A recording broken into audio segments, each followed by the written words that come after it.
I'm Chris Gore, and I'm a big Star Trek fan, not only for its hopeful vision of the future, I know a lot of people mention that, but also the fact that a lot of the things that we've seen in Star Trek have actually come to fruition. I think it's no secret that flip phones, they're communicators. I think the guy who designed the flip phone wanted it to be a communicator from Star Trek.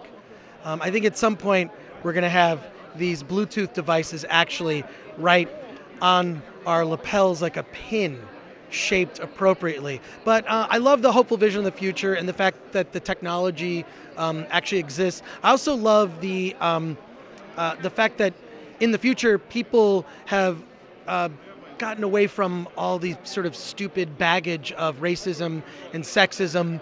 That doesn't mean I don't love a sexy woman in a miniskirt and go-go boots, but I like that people are treated equal with no distinctions between gender, race, alien race, or whatnot. I think my favorite memory of Star Trek is just watching it with my dad, watching the reruns in the 70s with my dad, because we watched the moon landing together. I mean, I was a little kid, could barely remember that, but it's one of my first memories is sitting with my dad and him saying, hey, we landed on the moon. And then here we're watching this Star Trek TV show together, and it was something we always talked about.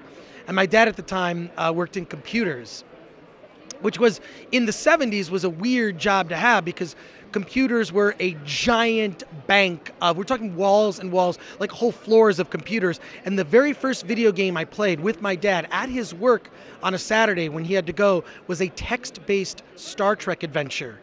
And I remember distinctly, you have left dry dock. You have left dry dock was just in text on a computer, and I was freaking out. And since then, of course, followed Star Trek through all of its television incarnations and movies, and even the dark times. I speak, of course, of Star Trek Into Darkness. But Star Trek has had its highs and lows, mostly highs. I like to be positive about it, and I will always be a fan of Star Trek.